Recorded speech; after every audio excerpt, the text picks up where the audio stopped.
शादी करके सुकन्या शहर में अपने ससुराल आई है। घर की चकाचौंध और हाईफाई लाइफस्टाइल देख के सुकन्या थोड़ी नर्वस हुई है। किसी भी चीज को हाथ लगाने से डर रही है। डरो मत बहू, ये ओवन है, इसमें हम खाने की चीजें गर्म कर सकते हैं। ओह अच्छा, मतलब गांव में जैसे तंदूर होता है वैसे ही ना। बिल्कुल सही। इरावती अब सुकन्या को वॉशिंग मशीन के बारे में समझाती है। माँ जी, ये इतनी छोटी सी अलमारी यहाँ क्यों है? सुकन्या की बात सुन के उसकी छोटी ननद स्वीटी हंस पड़ती है। भाभी, ये अलमारी नहीं वॉशिंग मशीन है, इसमें गंदे कपड़े अपने आप धुलते हैं। क्योंकि सुकन्या पहली बार शहर आई है, यहाँ की अजब गजब चीजें देख वो चकित हो जाती है। ओह, मतलब ये जादुई मशीन है। अगर कोई इंसान इसमें बैठ जाए तो उसे भी धुला देगी।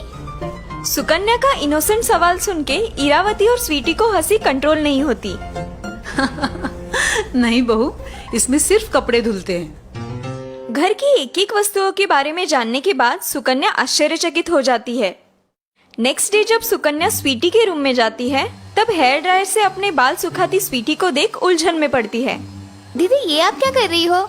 इसे हेयर ड्रायर कहते हैं भाभी। गीले बालों को झट से सुखा देती है। आपको चाहिए तो आप यूज कर सकती हो। ऐसे ही कुछ दिन निकल जाते हैं। सुकन्या अपनी सास की मदद से शहर की लाइफस्टाइल में एडजस्ट होने की कोशिश करती है, लेकिन कुछ न कुछ गड़बड़ हो ही जाती है। एक दिन स्वीटी कॉलेज से घर लौटती है और अपने रूम में ढेर सारे पापड़ सूखते हुए देख उलझन में पड़ती है। माँ यहाँ आइए प्लीज। अरे क्या हुआ स्वीटी, ऐसे क्यों चिल्ला रही हो जैसे बाघ पीछे पड़ा है? स्वीटी के कमरे में फैले हुए पापड़ देख इरावती भी उलझन में पड़ती है। अरे ये इतने सारे पापड़ यहाँ क्या कर रहे हैं? तभी सुकन्या खुशी खुशी वहाँ आती है। माँ जी, ये मैंने सुखाए है इस ड्रायर मशीन से, पर पता नहीं ये मशीन अब काम क्यों नहीं कर रही। सुकन्या की बात सुन के स्वीटी चिढ़ जाती है। ओह नो माँ, मेरा इम्पोर्टेड ड्रायर खराब हो गया। ये क्या किया भाभी आपने? थोड़ा सा भी दिमाग इस्तेमाल नहीं करती। स्वीटी की तीखी बातें सुन के सुकन्या रोने लगती है, लेकिन इरावती उसे प्यार से समझाती है। हाँ हाँ ठीक है, अब रो मत। देखो, आगे से ख्याल रखना, धीरे धीरे सब समझ जाओगी। कुछ दिन बाद घर की जिम्मेदारी सुकन्या पे डाल इरावती और स्वीटी 4 दिन के लिए शहर से बाहर जाती है। चलो, सब लोग तो बाहर चले गए, अब मैं घर की थोड़ी साफ सफाई कर लेती हूँ। सासू माँ आएगी तो खुश हो जाएगी। सुकन्या किचन के सारे नॉनस्टिक कोटिंग वाले बर्तन घिस घिस के चकाचक कर देती है। पता नहीं इन शहर के लोगों को ये काले काले बर्तन क्यों पसंद आते हैं। हाँ, अब कैसे चमक रहे हैं। अब क्या करूँ? हाँ, इनका नया शर्ट धो देती हूँ। सुकन्या मिहिर का नया लाल रंग का शर्ट वॉशिंग मशीन में डालती है और ड्रेनेज पाइप से रंगीन पानी आता देख बड़ी खुश होती है। हे भगवान, इतना मैल, वो भी नए कपड़ों में। ये शहर की हवा ही खराब है। चलो अच्छा हुआ मैंने धो दिया। अब कुछ खाना बना लेती हूँ। सुकन्या किचन में अखरोट का हलवा बना रही है। ये अखरोट कैसे तोड़ूं? यहाँ तो ना पत्थर है ना सिलबट्टा। तभी उसकी नजर मिक्सर पे जाती है। ओह, बन गया काम। मैं तो इस मशीन के बारे में भूल ही गई थी। सुकन्या ढेर सारे अखरोट मिक्सर में पीसने के लिए डालती है। जैसे ही स्विच ऑन होता है, मिक्सर जोर से हिलने और आवाज करने लगता है और थोड़ी ही देर में मिक्सर की मोटर जल जाती है और मिक्सर बंद पड़ जाता है। ओह, ये क्या हो गया? रात को इरावती, स्वीटी और मिहिर घर आते हैं। तीनों सोफे पे बैठे हैं और सुकन्या सिर झुकाए उनके सामने खड़ी है। सामने मिहिर की खराब हुई शर्ट, खराब हुआ नॉनस्टिक बर्तन, जला हुआ मिक्सर पड़े हैं। माँ, देखा आपने? आपकी लाडली बहू ने मेरा 2000 का नया शर्ट बर्बाद कर दिया। ओ माय गॉड, माँ आपके सारे नॉनस्टिक बर्तन और मिक्सर की भी वाट लगा दी है। मिहिर और स्वीटी की बातें सुनकर सुकन्या रोने लगती है। माँ, अगर ऐसे ही चलता रहा तो हम कंगाल हो जाएंगे। हाँ हाँ ठीक है, तुम सब शांत हो जाओ, ऐसा कुछ नहीं होगा। बहू, मैंने तुम्हें कुछ सामान मॉल से लाने के लिए कहा था, क्या तुम लाई हो? इरावती की बातें सुन के मिहिर और स्वीटी चौंक जाते हैं। माँ, आपकी तबीयत तो ठीक है? आपने भाभी से सामान लाने कहा, वो भी मॉल से? हाँ माँ, मुझे कह देती, मैं ला देता। अब पता नहीं इसने कितने का घाटा किया है। मिहिर की बातें सुन के इरावती हंसने लगती है। मिहिर और स्वीटी उलझन में पड़ते हैं।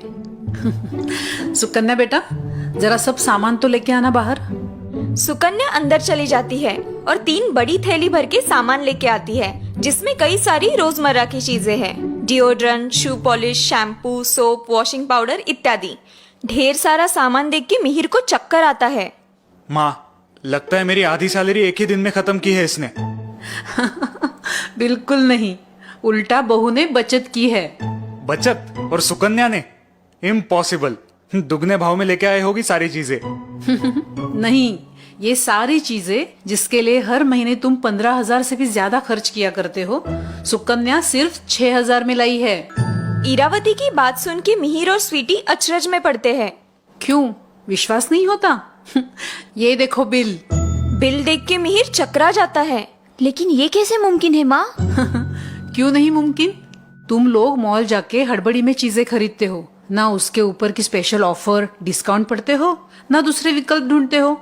लेकिन सुकन्या बहू ने बड़ी जिम्मेदारी से और समझदारी से शॉपिंग करके पैसे बचाए हैं। इरावती की बात सुन के मिहिर और स्वीटी सोच में पड़ते हैं।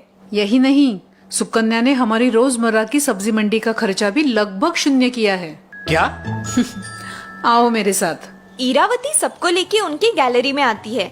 गैलरी में तरह तरह के पौधे जैसे कड़ी पत्ता, मिर्च, हरा धनिया उगे हुए दिखाई देते हैं। साथ ही में कुछ बेल जैसे लौकी, करेला आदि दिखाई देते हैं। दूसरे बाजू मिट्टी में मेथी, पालक उगे हैं। ये सब देख मिहिर और स्वीटी चकित होते हैं। माँ, ये सब किसने किया? हम तो इस गैलरी में झांकते भी नहीं थे। इसे तो हमने गंदी और अनचाही चीजों का गोडाउन बना के रखा था। ये सब चमत्कार मेरी बहू सुकन्या का है। उसने अपनी नॉलेज का इस्तेमाल अपनी गृहस्थी के लिए किया है। यहाँ की रहन सहन भी जल्दी सीख जाएगी। और इसीलिए आपने भाभी को भैया के लिए चुना? बिल्कुल, क्योंकि उसकी सूझबूझ मैंने उसके बचपन से ही देखी थी और तभी मैंने उसे अपनी बहू बनाने की ठानी थी। इरावती की बात सुन के मिहिर और स्वीटी को अपनी गलती का एहसास होता है। आई एम सॉरी सुकन्या, मैंने तुम्हें गलत सलत बोल दिया। मुझे भी माफ कीजिए भाभी। कोई बात नहीं, अब रहने भी दीजिए। वैसे मैंने आपका लैपटॉप साफ किया है। ओह, थैंक यू। बहुत धूल जमा हुई थी, मुझसे रहा नहीं गया, इसलिए साबुन के पानी से धो दिया। चलिए देखिए तो कैसे चमक रहा है। सुकन्या की बात सुन के मिहिर चक्कर आके गिरता है। इरावती और स्वीटी को तो पसीने छूटते हैं। सुकन्या उलझन में पड़ती है। हे भगवान, इन्हें क्या हुआ? लैपटॉप वॉशिंग मशीन में थोड़ी धोया है।